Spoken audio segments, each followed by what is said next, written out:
Lautiquilla Tede, daughter of the Laguna Pueblo chief, appears in a 1905 photo wearing ka-white clothing with a beaded belt and necklaces.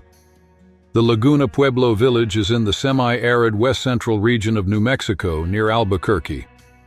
In 1908, Roland Reed photographed a woman from the Ojibwe tribe. The portrait works like a window into the past, letting us glimpse the customs, gestures, and expressions that reveal a bit of this people's life and culture during that historical period. In 1900, Carl Wernz captured in Hopi, Arizona, two girls from the tribe watching the world through a window. The framing highlights the way they lean toward the windowsill, showing in their eyes the curiosity and the desire to see beyond. In the 1878 photograph, we see a woman from the Cheyenne tribe at Fort Keogh in the lands of Montana. The image suggests the presence of a people with a long history, allowing us to imagine the stories, rituals, and challenges they lived through in that frontier setting. In the early 1900s, photographer Poli portrayed three women from Isleta Pueblo, Carlota Chiwiwi, and her daughters, Maria and Felicita Tura. The image holds clues about their daily life, their family bonds, and the historical moment experienced by the community. In the photo, a group of Hopi girls from Sichimovi on First Mesa, Arizona, pose in traditional clothing. Taken by Frederick Monson around 1900, the image shows details of the identity and cultural practices of this indigenous people. In the photo, we see a girl from Taos Pueblo, in what is now the state of New Mexico in 1895.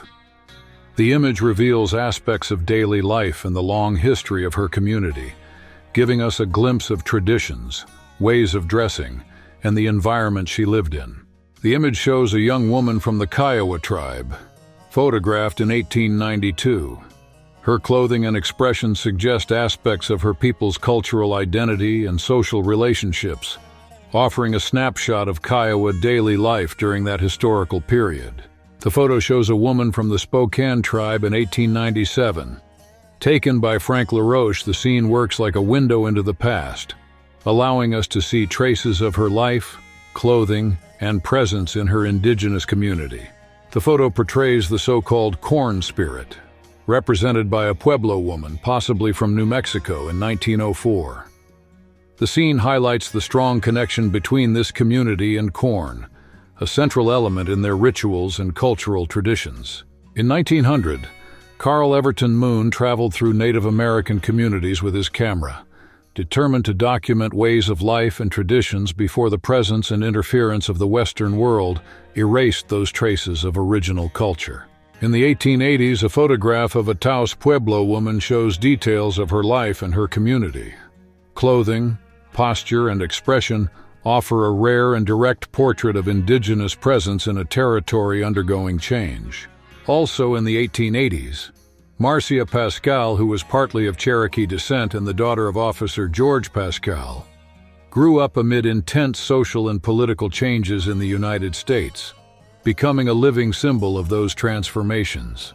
In 1894, a Kiowa woman faced the clash between ancestral traditions and the growing pressure of colonization, trying to preserve values, stories, and ways of life, while the world around her changed quickly.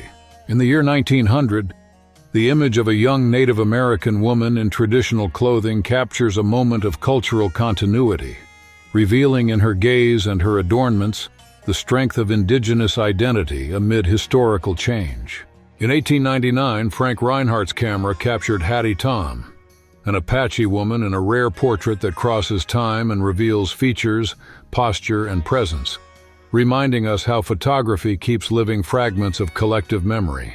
The name Elsie Vance Chestuan points to a life shaped among the Chiricahua, one of the Apache groups.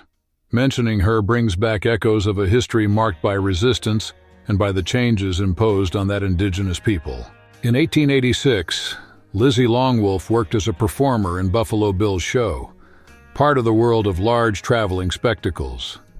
Her presence on stage shows how entertainment at the time both exposed and shaped images of indigenous peoples. In 1895, a photograph of a young Hopi woman shows her hairstyle, clothing, and ornaments that define her culture.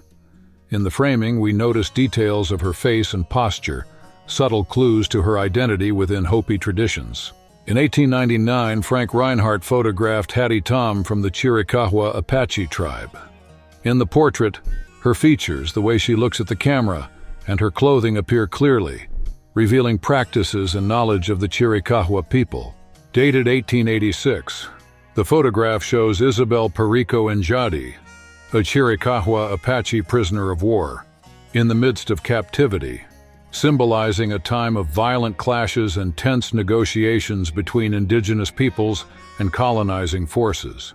Around 1900, the image shows Alice, whose tribal origin is uncertain, possibly Cayuse, Walla Walla, or Umatilla. Her features, clothing, and the setting around her offer clues about her cultural identity and life story. In an 1885 photograph, we see a young Comanche woman in a calm pose. The scene lets us notice her features, clothing, and the objects around her, offering details that help imagine aspects of her daily life and her people's traditions. Taken in 1900, the photograph shows a young Hopi woman on her wedding day, surrounded by her community's rituals and symbols.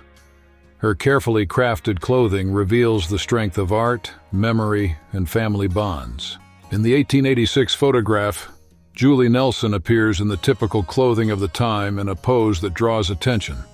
The way she holds her gaze and her body suggests something about her emotional state and the context she was in. In 1895, George A. Addison painted Amy and Carrie Kiowa, a portrait of the two figures in a calm island landscape. The scene shows every detail of their clothing, expressions, and surroundings, revealing their connection to the place. In the 1880s, a group of young Comanche women gained visibility by taking on central roles in their people's daily life, handling everyday tasks, supporting exchanges and travel, and keeping ancestral stories, rituals, and knowledge alive. In the Old West, life unfolded in a harsh and dangerous landscape, where the strict Puritan rules of the East barely applied. There, customs were more flexible, and everyday survival shaped people's sense of morality. Tom Tobin, in 1843, stood out as an Irish-American adventurer in the Old West. A fearless mountain man, he became a well-known tracker, a skilled hunter, a trusted guide, and a scout often called on by the United States Army. In the Old West, it was common to drink beer at room temperature. Unlike many regions in Europe, serving it cold wasn't the usual practice. In 1873, most beer came from small local or regional breweries. The image of Oglala Chief Red Cloud wearing his full headdress symbolizes the cultural strength of his people. Beside him, American Horse appears in a suit with a gun in his holster, expressing the clash between indigenous tradition and the Western world. Hunting played a crucial role in the history of the Old West. After water, securing food was the top priority. Pioneers and settlers learned to track animals and use the land's resources to keep their families and communities alive. In everyday life in the West at the end of the 19th century, sharp contrasts showed up in every town and ranch. Among them was the role of cowboys, the cattle hands who connected herds to markets and kept the global economy moving. In the Old West, cure-alls were part of a very old tradition. They were sold as miracle elixirs, promising to drive away terrible diseases, bring good luck, soothe deep pains, and even push back that constant feeling of helplessness. In the Old West, water shaped people's lives. Even before the region became part of the United States, the scarcity and unpredictability of this resource caused fierce disputes, and at the same time forced neighbors to work together to survive. The California gold rush in the 19th century drew adventurers from everywhere. In smoke-filled saloons, poker became the favorite pastime of miners and merchants caught up in gold fever and the dream of getting rich fast. In the beginning, Killer Jim Miller seemed like an exemplary citizen of the Old West, polite, religious, and respected. No one suspected that behind that perfect facade was a cold-blooded killer, calculating and ruthless in his contracts. After the discovery of gold in California, a crowd of prospectors crossed the country heading west, driven by the dream of getting rich fast. They faced cold, hunger, and violence, believing that each new dig could change their fate. In the Old West, the barbershop was also an improvised doctor's office. Besides cutting hair and shaving, many barbers pulled teeth, treated wounds, and prescribed remedies, filling the gap left by the lack of doctors in those towns. On the long trail routine, cowboys ate simple but travel-proof food. Beans, dried meat, hard biscuits, a bit of dried fruit, and strong coffee gave them the energy to keep riding day after day. The practice of branding cattle began with the ancient Egyptians and centuries later crossed the sea to medieval Europe. It eventually traveled in the hands of Spanish and Mexican cowboys until it became a tradition in the southwestern United States. With the California gold rush, letters and packages started circulating in an unprecedented volume. Prospectors and businessmen depended on the mail for news, business deals, and supply orders, speeding up the expansion of routes to the west. On the frontier of the Old West, daily life was tough and unpredictable. In isolated settlements, every family fought to survive, and even children as young as 4 or 5 were called on to help with hard work. At the end of the 19th century, buffalo hunters boosted the western economy. Leavenworth, Kansas became a strategic hub. Caravans loaded with hides went there to be traded and processed on a large scale. Clay Allison became famous in the Old West as a feared gunman, but he saw himself mainly as an accurate shooter.